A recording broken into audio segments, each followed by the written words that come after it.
Dear students, welcome to my channel Yashraj English Classes. Today I am going to discuss a new poem. The name of the poem is Now the Leaves Are Falling Fast. It is written by W.H. Auden. Full name of W.H. Auden is Winston Hugh Auden. तो आप लोगों को exam के point of view से याद करना होगा poem और पोएट का नाम। तो पोएम का नाम है now the leaves are falling fast. अब बच्चों ध्यान दीजिएगा कि लीव्स की बातें कहाँ होती है, जंगल में। तो डब्ल्यू से क्या हो जाएगा, वुड, यानी वुड में लीव्स की बातें होगी। तो leaves are falling fast, now the leaves are falling fast कौन लिखेंगे, W.H. ऑडेन। यानी लीव्स देखिएगा और आपको मैच करना रहेगा कॉलम ए को कॉलम बी से। तो कॉलम ए में अगर पोएम का नाम दिया हुआ है, लीव्स की चर्चा है तो आप W वाला जो ऑप्शन होगा उसको टिक कर दीजिएगा। Now we'll talk about the lifespan of Winston Hugh Auden. He was born in 1907 and died in 1973. वो 1907 में पैदा लिए थे, 1973 में मर गए। इनको पुलित्जर प्राइज़ भी मिला हुआ है। Who won the Pulitzer Prize in 1948? तो एग्ज़ाम के पॉइंट ऑफ व्यू से you have to remember the year when he received Pulitzer prize. तो इसको अंडरलाइन कर लीजिएगा कि पुलित्जर प्राइज़ कब मिला है उनको, 1948 में। किस चीज़ के लिए, तो for his collection the age of anxiety. किस चीज़ के लिए, the age of anxiety. Again underline the age of anxiety. Was a versatile means होता है able to do many different things at a time। एक समय में ढेर सारे, जिसको हिंदी में बोल सकते हो आप बहुमुखी प्रतिभा वाले। तो ये बहुमुखी प्रतिभा वाले व्यक्ति थे। And intellectually vigorous poet. और विगोरस मीन्स होता है ऊर्जा युक्त। एकदम लिखते थे तो लगता है ये फुल ऑफ विगर है, यानी पूरा ऊर्जा से भरे हुए हैं। Verse, dramatist, critic, translator and editor, poetry to him was a serious game। और ये जो ड्रामा लिखते थे, क्रिटिक मीन्स होता है आलोचक, आलोचना करने की काम करते थे। ट्रांसलेटर थे, एडिटर भी थे। और पोइट्री उनके लिए एक कोई साधारण गेम नहीं था, सीरियस गेम था। Which should deepen people's self awareness but it should in no case directly affect men's political or religious choices। जब कभी भी ये पोएम लिखते थे, बोले ये बात करते थे पीपल के सेल्फ अवेयरनेस के बारे में, लेकिन कभी भी इनके पोएम से किसी भी मेन के पॉलिटिकल और रिलीजियस चॉइसेस पे कोई अफेक्ट, कोई प्रभाव नहीं पड़ा। हिज अर्ली पोएम्स, उनके जो शुरू के पोएम थे, शुरुआती दौर के जो पोएम थे, एग्जिबिट मीन्स होता है शो करना। जैसे साइंस एग्जीबिशन होता है, यानी विज्ञान प्रदर्शनी, उसी तरह से एग्जिबिट जो पोएम थे उनमें देखने को मिलता था his interest in political affair and ideas. But his later poems are over like Christian and more personal in tone. शुरू के दौर के जो पोएम थे उसमें देखने को मिलता था रिलीजन अफेयर्स से आइडिया रहते थे, रिलीजन के बारे में बात होती थी। लेकिन बाद में जो पोएम लिखे वो क्रिश्चियन के बारे में लिखते थे ज़्यादातर, और जो पोएम थे वो पर्सनल एक्सपीरियंस के बारे में, यानी सब्जेक्टिव पोएम कह सकते हैं, more personal in tone. As a technician Auden explored a variety of stanzas. और टेक्नीशियन, किस चीज़ का टेक्नीशियन, तो पोएम लिखने के मामले में एज ए टेक्नीशियन वो ढेर सारे नए नए स्ट्रैंजा को फॉर्म किए, बनाए। एंड मीटर्स, और ढेर सारे मीटर्स के बारे में लिखे। मैंने वो जो स्टांजा लिखते थे उसमें डिफरेंट मीटर्स का वो यूज़ करते थे। He had a passion for word coining. नया वर्ड कोई हम बनाते हैं तो इसके लिए एक प्रॉपर वर्ड आता है, वर्ड क्वाइनिंग। तो इनके पास पैसन था वर्ड क्वाइन करने का। ये वर्ड क्वाइन करते थे, नया नया वर्ड यूज़ करते थे। एंड यूजिंग, नया नया वर्ड बनाते थे। और आर्काइक वर्ड यूज़ करते थे। आर्काइक मीन्स होता very old fashioned.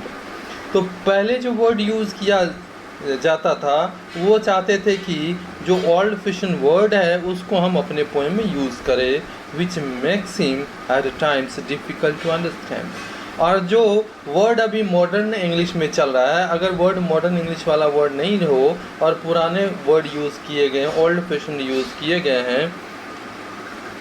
Old fashion means क्या हो गया, एक हो गया अभी मॉडर्न जो अभी फैशन में चल रहा है, अगर हम लोग वो कपड़ा पहनते हैं तो सभी को समझ में आता है हाँ ये तो चल रहा है अभी। और पुराने फैशन वाले जो कपड़ा पहनते, बाप रे ये तो बहुत पुराना है, कब के फैशन वाला ये यूज़ कर रहा है कपड़ा पता नहीं। तो यही हो जाता है, जो रिसेंट में हम लोग देखते हैं वर्ड वो अगर लिखा जाता है पोएम में तो समझ में आता है, लेकिन ओल्ड फैशन वर्ड है वो हम लोग को थोड़ा समझने में मुश्किल हो जाती है। He left England as early as 1939 to settle permanent in the United States.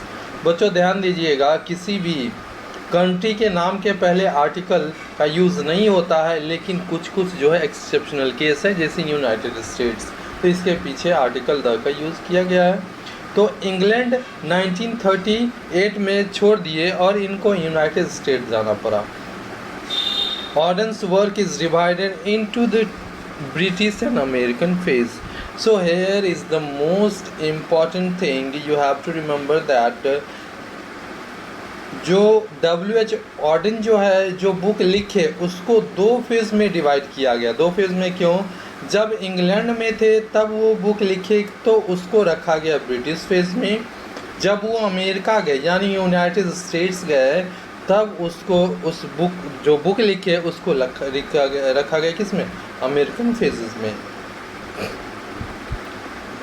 The notable works in English phase. अब इंग्लिश फेज की बात हो रही है तो इंग्लिश फेज में सबसे पहले मैं याद करने का तरीका भी बता दे रहा हूँ, आप लोग दिमाग में बैठा लीजिएगा। द ओरेटर यानी इंग्लिश में बोलने वाला को क्या बोलते हैं? The orators. तो इंग्लिश फेज में लिखा गया है द ओरेटर्स। और जो अंग्रेज़ थे वो मौत का खेल खेलते थे हम लोगों के साथ, हम लोग को पता होगा जब पढ़ते होंगे हिस्ट्री तब। द डांस ऑफ डेथ यानी इंग्लिश फेज़ में ही डांस ऑफ डेथ लिखा गया, अंग्रेज़ के फेज़ में ही डांस ऑफ डेथ लिखा जाएगा। लुक स्ट्रेंजर यानी अंग्रेज़ जो थे हम लोगों के लिए अजनबी की तरह बिहेव करते थे, तो लुक स्ट्रेंजर भी इंग्लिश फेज़ में लिखा जाएगा।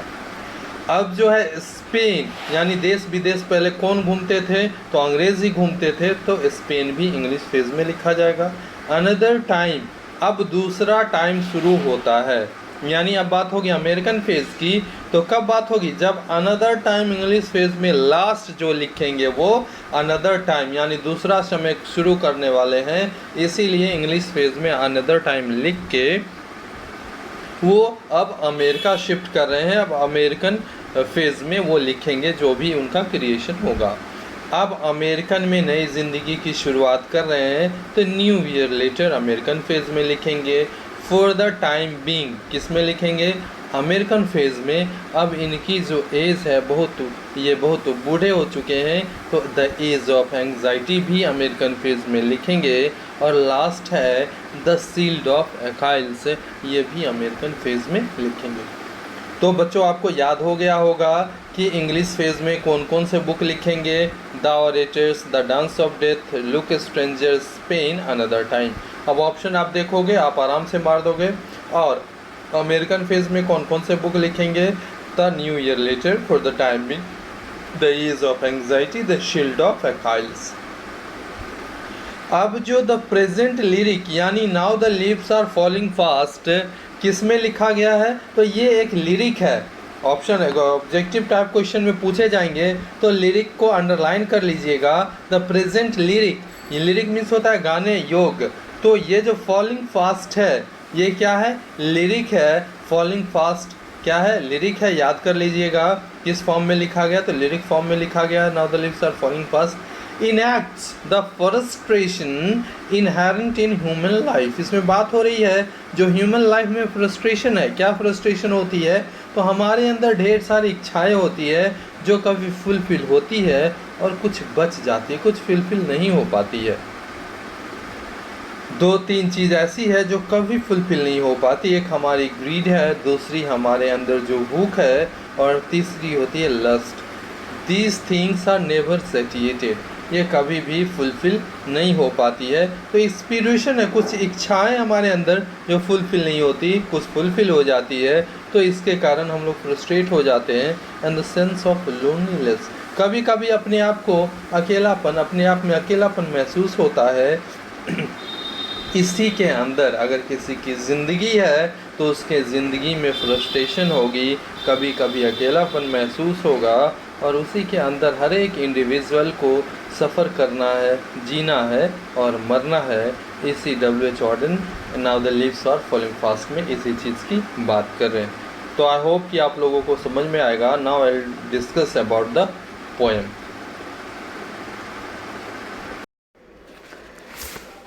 अब इस पोएम में लिखा गया है now the leaves are falling fast. इसके दो मीनिंग्स हैं। Now the leaves are falling fast एक सिंपल मीनिंग है कि पेड़ से जो पत्तियां हैं वो गिर रहे हैं। तो if I will talk about the simple meaning then will know that in the poem simply talks about the leaves which are enough mature have to fall down. But if you talk about complex meaning, then we will know that the poet is talking about the human life. The man is born to die. It is universal truth. तो दूसरे अगर complex meaning की बात करें तो इसका मतलब ये हो रहा है कि जो आदमी पैदा लिया है उसे एक न एक दिन मरना ही मरना है। ये एकदम सार्वभौमिक सत्य है, इसीलिए जो पैदा लिया है उसको मरना ही है। तो now the leaves are falling fast, nurses flowers will not last. Nurses flowers means होता है जो बड़े बड़े पेड़ होते हैं उसके नीचे ही छोटे छोटे सपोर्टिंग पेड़ उगते हैं।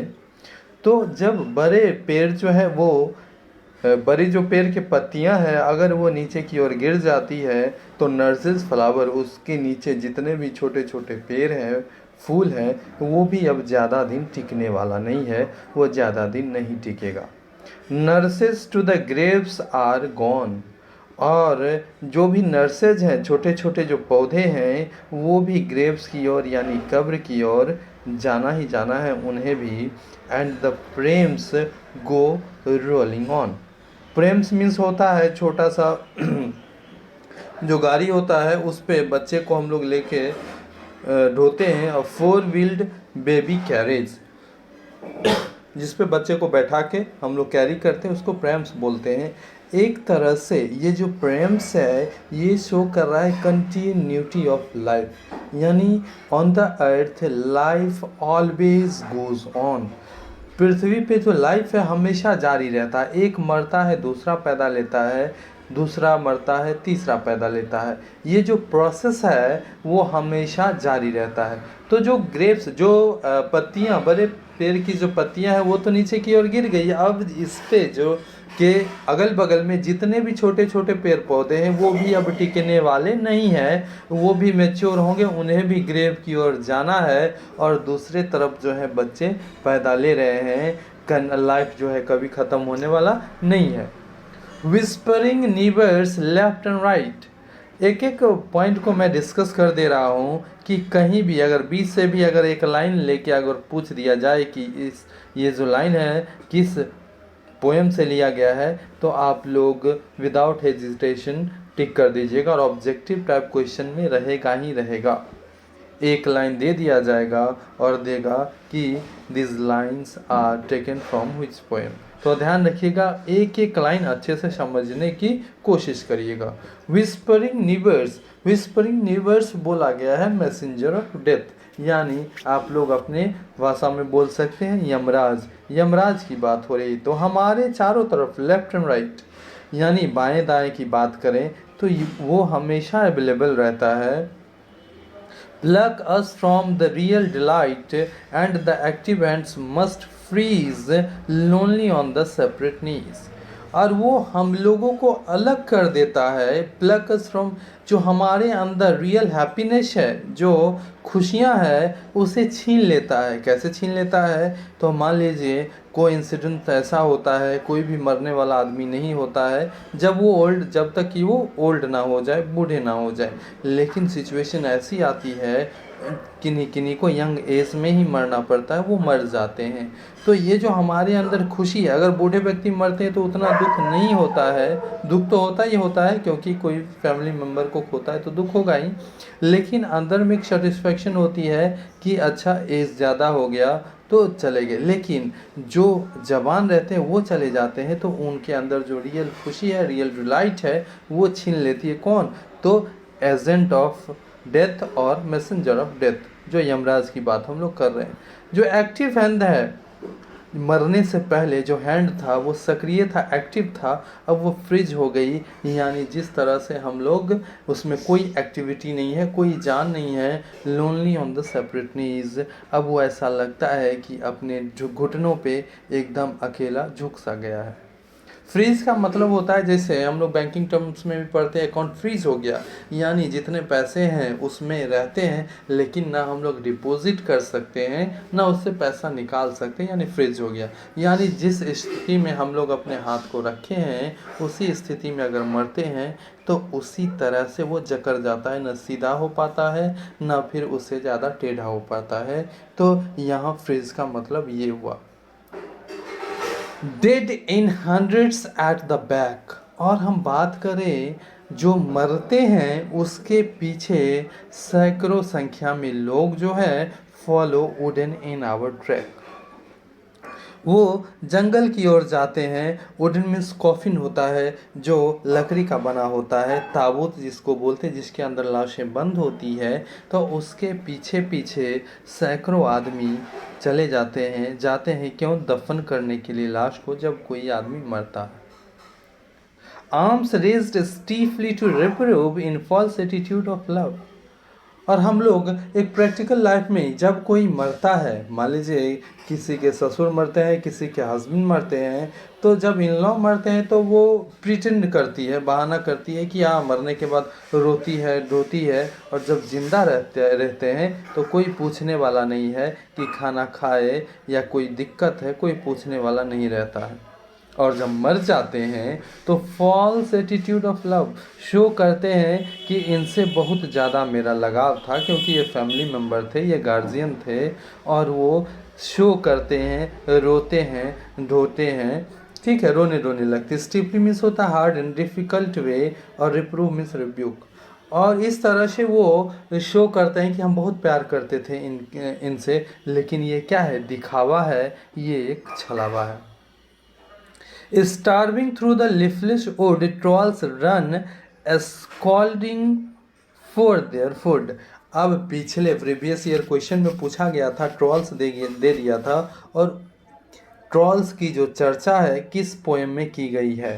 तो इसीलिए it is very important to understand you the line by line explanation of the poem. Line by line आपको दिमाग में रखना होगा, आपको दिमाग में बैठा लेना होगा, तभी आप ऑब्जेक्टिव टाइप जो क्वेश्चन पूछे जाएंगे उसको आप कर सकते हो। तो ट्रॉल्स मीन्स होता है स्कैंडिनेवियन, एक स्कैंडिनेवियन मैथोलॉजी में एक अगली क्रिएचर को ट्रॉल्स बोला गया है। तो ट्रॉल्स जो है इधर उधर अपने फूड के लिए घूमते फिरते हैं। क्यों? क्योंकि जिस जंगल में लीव्स थी, जो ट्रॉल्स पत्तियां खाते थे, वो उनको अब पत्तियां मिलने वाली नहीं है, वो दर भटक रहे हैं खाने के लिए। And the Nightingale is dumb. और जो नाइटिंगेल, जिनकी सुरीली आवाज़, जिनकी स्वीट सॉन्ग बहुत ही प्रसिद्ध है, फेमस है, अब वो भी चुपचाप है। और ये बदलने वाला नहीं है, ऐसा नहीं है कि कोई फरिश्ता आने वाला है। एंड द एंजल, यहाँ एंगल लिखा गया, एंजल होगा। The angel will not come. और कोई अब फरिश्ता आने वाला नहीं है कि ज़िंदगी में बदलाव होने वाली है, ऐसा कोई नहीं है, ऐसा कुछ होने वाला नहीं है। ऐसा जो पॉसिबल है कब? Cold impossible ahead. लेकिन ये भी इम्पॉसिबल है एकदम। List the mountains lovely head. हम लोग ढेर सारे माउंटेन के जो हेड हैं, जो चोटी है, उसको देख सकते हैं, ऑब्जर्व कर सकते हैं। और वहाँ पे वाइट वाटरफॉल कुड ब्लेस।